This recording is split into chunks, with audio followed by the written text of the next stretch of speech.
केरल के मलमपुर में एक ऐसी शर्मनाक घटना सामने आई है जो कि हम इंसानों के लिए बेहद ही शर्मनाक है।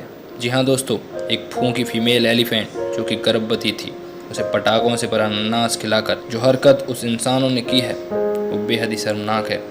वो गर्भवती हथनी भूख से परेशान होकर गांव की तरफ खाना खोजने के लिए निकली थी, लेकिन उसे क्या पता था कि वो खाना ही उसके लिए अंतिम खाना होगा। वो अनानास पटाखों से भरे हुए थे। उस गर्भवती हथनी ने अपना खाना समझकर खा तो लिए, लेकिन जैसे ही वो पटाखे उसके मुंह के अंदर फूटे, उसका जीभ सहित पूरा मुंह क्षतिग्रस्त हो गया। उसके बाद वो हथनी दर्द से बचने के लिए तालाब में मुंह को डुबोकर खड़ी रही। इस मामले की जानकारी तब हुई जब एक फॉरेस्ट ऑफिसर ने फेसबुक पर इस अनहोनी घटना की जानकारी दी। उन्होंने लिखा है कि वो हथनी गांव में खाने की तलाश में आई थी, लेकिन वो वहाँ के रहने वालों की शैतानी से अनजान थी।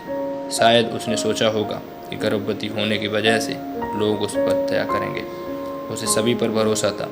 जब उसने लोगों का दिया हुआ अनानास खाया और वो उसके मुंह में ही विस्फोट कर गया, तब शायद ही उसे यकीन हुआ होगा कि कोई ऐसा भी कर सकता है।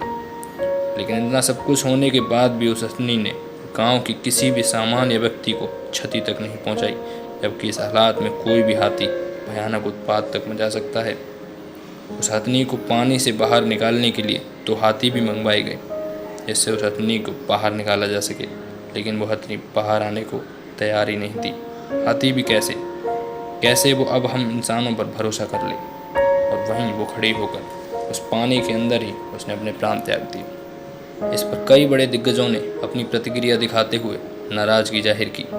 एक बार फिर से उन लोगों ने उस इंसानियत को शर्मसार किया है जो अभी कुछ चंद लोगों के अंदर जिंदा है। हमें इस पर्यावरण और यहाँ रहने वाले बेजुबान पशुओं की रक्षा करनी है, सहायता करनी है, ना कि कोई ऐसा कृत्य।